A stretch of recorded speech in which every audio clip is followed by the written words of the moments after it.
Exercice 13, une histoire de beaucoup de chiffres. Ce qui nous retient à la surface de la Terre est la force gravitationnelle qu'elle exerce sur notre corps. Cette dernière existe sur n'importe quel astre et dépend de 3 paramètres. La masse de l'astre, la masse de notre corps et enfin la distance qui nous sépare du centre de l'astre. Alors, quelques données utiles pour l'exercice.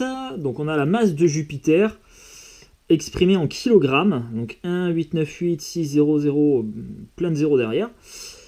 D'où le titre, une histoire de beaucoup de chiffres. Ensuite, on nous donne la formule qui permet de calculer l'intensité de la force gravitationnelle en newton qu'exerce Pluton sur un homme.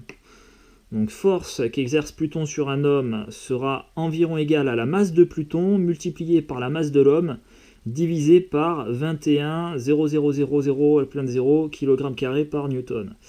Donc ça c'est pour l'homogénéité des unités. Ensuite on nous donne la masse de Mars, ok, et enfin formule qui permet de calculer l'intensité de la force gravitationnelle qu'exerce Mars sur un homme. Alors, premièrement, essaye de communiquer à l'oral la masse de Jupiter à une personne de ton choix qui devra l'écrire sur une feuille.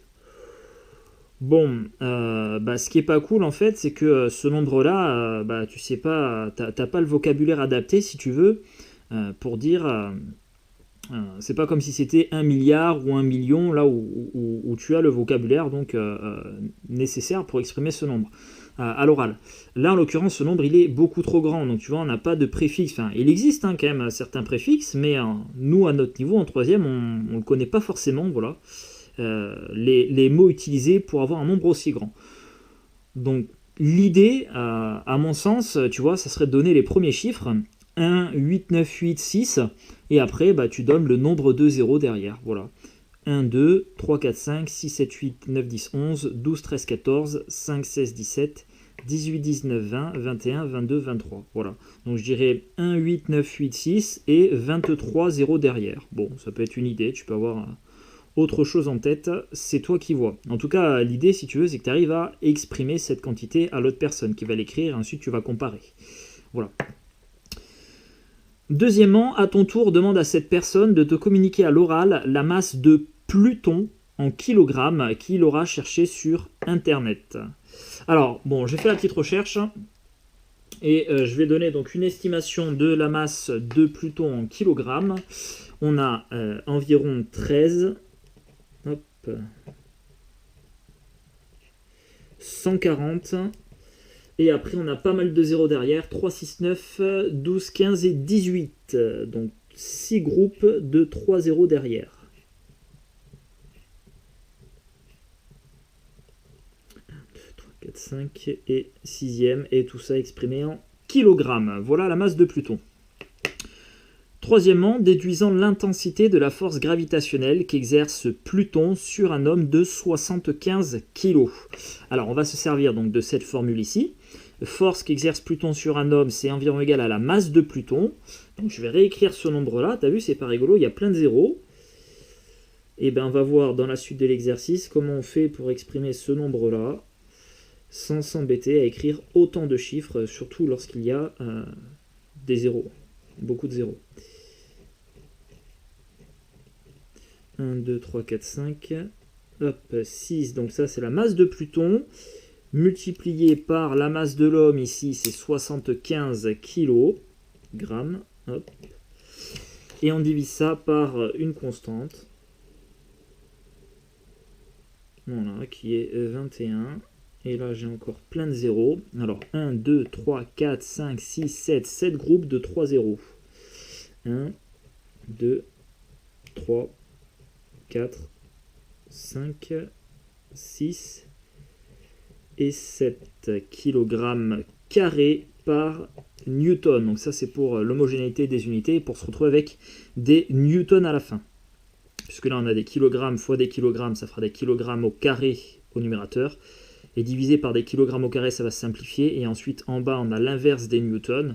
Donc l'inverse de l'inverse des newtons, on tombe bien sur des newtons. Bon, t'embête pas trop avec ça. Tu comprendras peut-être un peu plus tard, là c'est peut-être un peu prématuré. Ok, allez, on passe à la calculatrice pour déterminer cette force-là. Alors, on a donc 13, 140. Donc là, il va pas falloir que je me plante. 1, 2, 3. 1, 2, 3. 1, 2, 3. 1, 2, 3. 1, 2, 3. 1, 2, 3. Multiplié par 75 et ensuite divisé par 21 et 7 groupes de 3 zéros. 1, 2, 3, 4, 5, 6, 7. Et on obtient alors 657 14e, donc ça c'est l'écriture fractionnaire, et on va déterminer donc une valeur approchée de cette force, et on obtient grosso modo 46,93 si j'arrondis à 2 décimales. Qu'est-ce qu'on me dit dans la question? Tac, ok, non, ok, donc on va arrondir. On va même arrondir au newton, au newton près, donc on va dire environ égal à 47 newtons. Donc environ égal à 47 newtons. Cool. Bon, c'était pas cool à mettre... Enfin, je dis cool et après je dis c'était pas cool. C'était pas cool de mettre plein de zéros là sur la calculatrice. En plus, si tu te trompes à un moment donné en tapant, tu dois recommencer. C'est pas optimal. Hein. Alors, lorsqu'on est amené à calculer avec des nombres qui contiennent beaucoup de chiffres, on peut déterminer des ordres de grandeur de ces nombres à l'aide de puissance de 10. Et on en voit donc une définition qu'on appelle l'écriture scientifique. L'écriture scientifique d'un nombre décimal non nul, c'est l'écriture de ce nombre sous la forme a fois 10 puissance n, où a est un nombre décimal ayant un seul chiffre non nul avant la virgule, et n est un entier relatif. Alors quand on lit la définition comme ça, telle qu'elle, dès le début, tu dois probablement pas tout comprendre, ce qui est tout à fait normal, parce que là, il y a pas mal de choses dedans. En gros, si tu veux, l'idée, ça va être de simplifier des écritures décimales, comme celle-ci. Hein. On va regarder directement dans l'exemple. La vitesse de la lumière dans le vide est d'environ 300 millions de mètres par seconde. Donc toutes les secondes, la lumière parcourt 300 millions de kilomètres. C'est énorme. Bon. Ce nombre-là, il n'est pas cool à écrire parce que j'ai plein de zéros. Donc ce que je vais faire, c'est que je vais déterminer l'écriture scientifique de ce nombre-là. Autrement dit, le 300 millions, je vais l'écrire comme un nombre ici non nul, A, multiplié par une puissance de 10 associée. Alors, ici, je vais récupérer donc le premier chiffre non nul de mon nombre, c'est-à-dire 3, et je vais multiplier par la puissance de 10 associée. Là, en l'occurrence, c'est 300 millions, donc 3 fois 100 millions. Et 100 millions, c'est un 1 avec 8 zéros derrière, tu vois. 1, 2, 3, 4, 5, 6, 7 et 8. Donc c'est 3 fois 10 puissance 8 mètres par seconde. Tu reconnaîtras, alors, bon, là ça va encore, parce que 3 millions, tu vois, on arrive à l'exprimer à l'oral. Mais il n'empêche que cette écriture est quand même plus facile à utiliser dans les calculs, et tu as moins de chiffres à écrire. Quand on attaque la masse de la Terre, tu vois, elle est... je suis incapable moi-même de te déterminer ça, de te décrire ce nombre-là à l'oral, voilà. Mon vocabulaire est limité aussi. Donc 5, 9, 7, 3, 6, et après plein de zéros derrière. Et je vais utiliser l'écriture scientifique, en fait, pour communiquer à l'oral cette quantité-là. Donc je vais prendre le premier chiffre non nul, c'est-à-dire 5. Ensuite, je vais mettre une virgule. Et derrière, je vais dicter tous les autres chiffres qui sont jusqu'au dernier qui n'est pas nul. Donc je vais avoir 5,973, 6. Voilà, 6 c'est mon dernier chiffre non nul. Et ensuite, je vais multiplier par la puissance de 10 associée. Alors, la puissance de 10 associée, ici, il faut faire attention, cette fois, ce ne sera pas uniquement le nombre de zéros. En fait, c'est le nombre de chiffres que tu as après ton 5, puisque tu as mis la virgule juste après le 5. Donc en gros, hop, juste après mon 5, là, je vais compter le nombre de chiffres qu'il y a derrière. 1, 2, 3, 4, 5, 6, 7, 8, 9, 10, 11, 12, 13, 14, 15, 16, 17, 18, 19, 20, 21, 22, 23, 24. Donc ce sera multiplié par 10 puissance 24 kg. Et enfin, l'épaisseur d'un cheveu, qui est d'environ 0,000075 mètres. Pour déterminer l'écriture scientifique de cette quantité-là, je vais prendre le premier chiffre non nul, c'est-à-dire 7. Hop. Derrière, je mets une virgule. J'écris tous les autres chiffres jusqu'au dernier non nul. Là, en l'occurrence, il n'y en a qu'un seul, c'est 5. Voilà. Et ensuite, je multiplie par la puissance de 10 associée. Et bien là, tu vois, juste avant le 10, mon nombre ici, il est plus petit que 1. Comme il est plus petit que 1, j'aurai une puissance de 10 négative associée. Je vais compter le nombre de chiffres qu'il y a avant le 7, et j'en ai 1, 2, 3, 4, 5, donc fois 10 à la puissance moins 5 mètres. Voilà. Donc ça, c'est ce qu'on appelle l'écriture scientifique et qui est quand même plus sympa à utiliser dans les calculs. Alors, quatrièmement, l'objectif donc de cet exercice déjà, c'est donc de comprendre l'intérêt de cette notation-là. Et dans la suite du chapitre, si tu veux, on va essayer d'automatiser. En fait, il va falloir que tu sois capable de jongler entre l'écriture décimale et l'écriture scientifique. Voilà, il va falloir que tu saches passer de l'une à l'autre et vice-versa. Et on va essayer d'automatiser tout ça. Donc encore une fois, tu auras les fiches d'entraînement pour t'aider. Alors, quatrièmement, donner l'écriture scientifique des masses de Mars, Jupiter et Pluton. Alors, on récupère la masse de Mars qui est ici. Donc on va écrire le premier chiffre qui n'est pas nul, c'est 6, en lisant de gauche à droite. Donc on va avoir 6. Ensuite, on va écrire une virgule. Et on va venir inscrire tous les autres chiffres jusqu'au dernier non nul. Donc on va avoir 4, 1, 8, 5, et après on n'a que des zéros. Donc le dernier chiffre non nul ici c'est 5.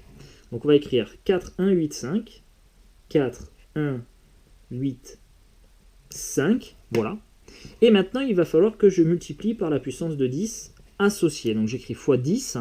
Et pour déterminer donc la puissance de 10 associée, je vais regarder tout simplement. Tu vois, j'ai mis ma virgule juste après le 6. Donc je vais compter combien j'ai de chiffres juste après le 6. Voilà.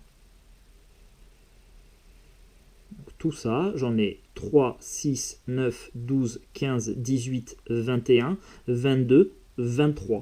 Donc je multiplie par 10 à la puissance 23 et kilogrammes. Voilà.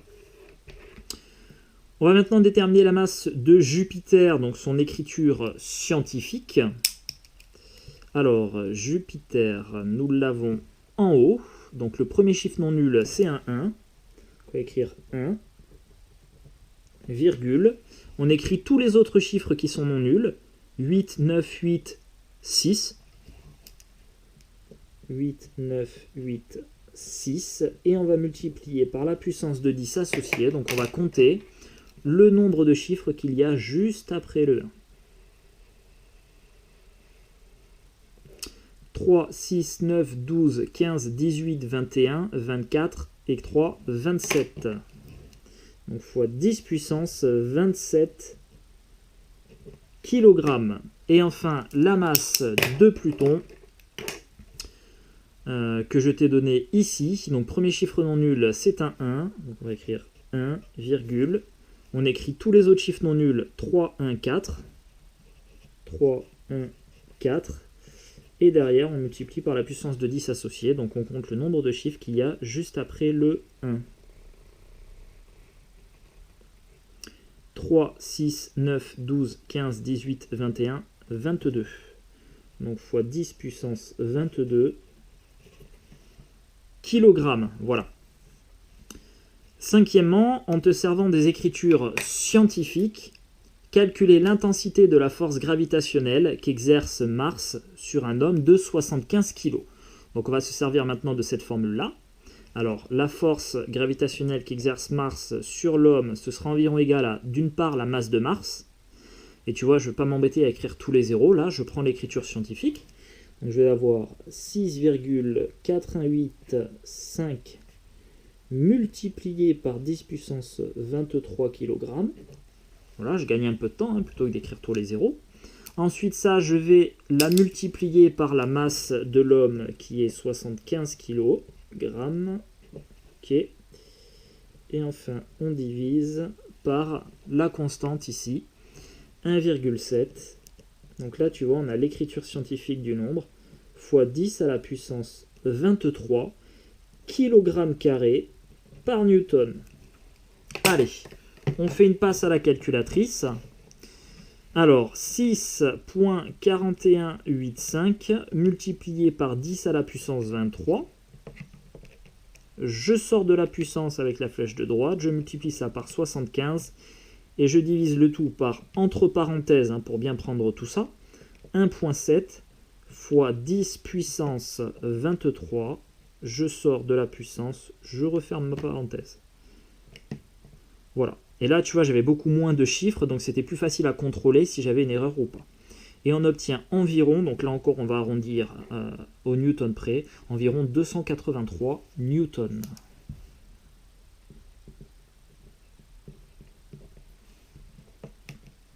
Voilà. Alors, ce qu'on peut remarquer, hein, c'est que sur Mars, ici, tu vois, tu vas avoir une force qui sera un peu plus grande que sur Pluton, même beaucoup, beaucoup plus grande. Tu vois, on avait 47 newtons ressentis sur Pluton, pardon. Et sur Mars, tu as 283 newtons ressentis. Voilà. Donc là, on est presque 6 fois... On se sent en fait presque 6 fois plus lourd sur Mars, à peu de choses près, que sur Pluton. Ta masse, elle change pas, hein, c'est juste la force hein, qui t'attire au centre de l'astre hein, qui change. Et elle est 6 fois plus importante sur Mars, à peu près 6 fois plus importante sur Mars que sur Pluton.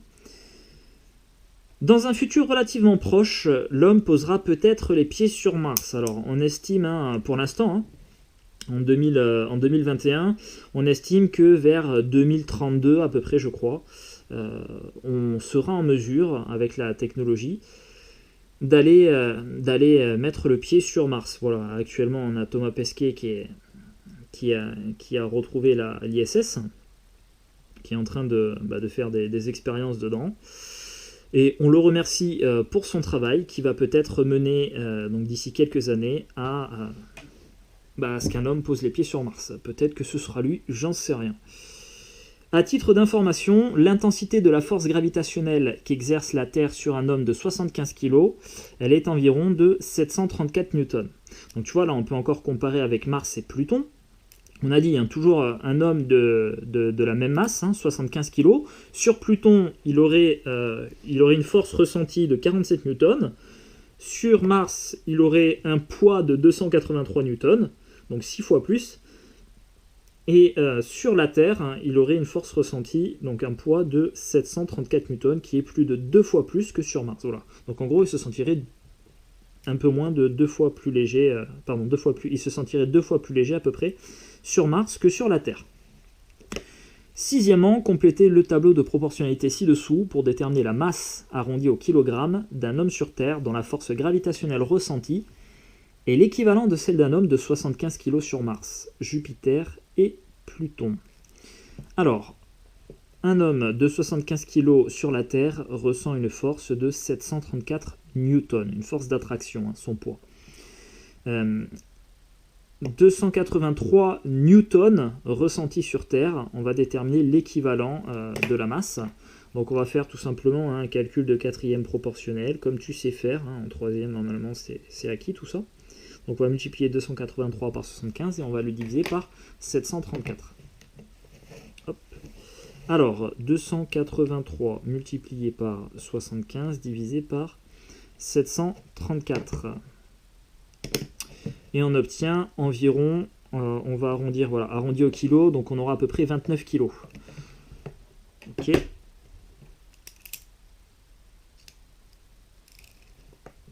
Donc en gros, ça signifie que une personne qui a une masse de 75 kg, si cette personne se trouve sur Mars, eh ben, la force ressentie, le poids ressenti, serait équivalent à celui d'une personne qui a une masse de 29 kg sur la Terre. Voilà.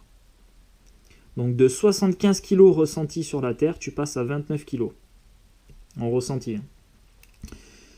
Ensuite, alors ça, pardon, c'était on a dit sur Mars. Hein. Alors 1874 newtons, ça c'est le poids ressenti sur Jupiter, si tu as une masse de 75 kg.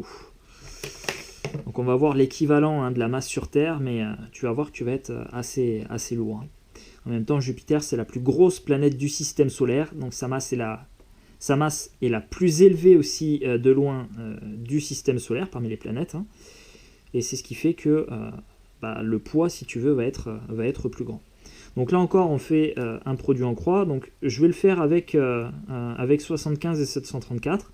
Donc 1874 multiplié par 75 divisé par 734. Et on obtient environ, tu vois, 191 kg, si j'arrondis au kilo. Hein. Donc si tu as une masse de 75 kg et que tu vas sur Terre, la force, le poids ressenti serait le même que si sur Terre tu pesais 191 kg. Tu aurais du mal à te déplacer. Bon, d'ailleurs, tu n'arriverais même pas, je pense, à te déplacer sur Jupiter dans la mesure où c'est une planète gazeuse. Voilà. Donc en fait, si tu veux, c'est constitué principalement de nuages au départ, et puis bon, bref, tu as des températures, tu as tout ce que tu veux, qui fait que Jupiter, c'est juste un endroit qui n'est pas adéquat, qui est juste pas possible pour l'homme. Conditions de pression, température, qui font que tu n'as aucune envie d'aller là-bas. Ensuite, on va regarder ce qui se passe donc sur Pluton. Donc si tu as une masse de 75 kg, tu ressens un poids de 47 newtons sur Pluton. On va regarder l'équivalent sur la Terre. Donc là encore, on va faire notre produit en croix. 47 multiplié par 75 divisé par 734.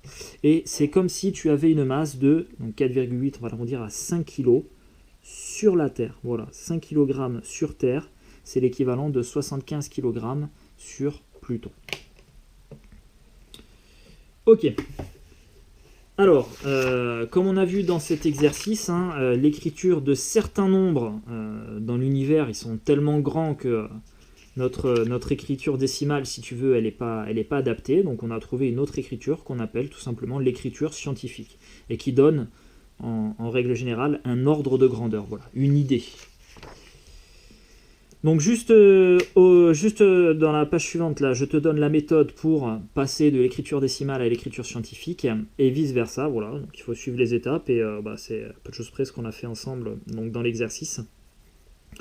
L'idée, c'est que ça devienne un automatisme, encore une fois, et pour ça, eh bien, je t'invite à faire les fiches d'entraînement associées. Voilà. Donc nous, on va déjà l'appliquer dans l'exercice 14, on va faire exactement ça. Mais si l'exercice 14 n'est pas suffisant pour toi, fais des fiches d'entraînement. Il faut que tu saches passer d'une écriture à l'autre sans perdre trop de temps.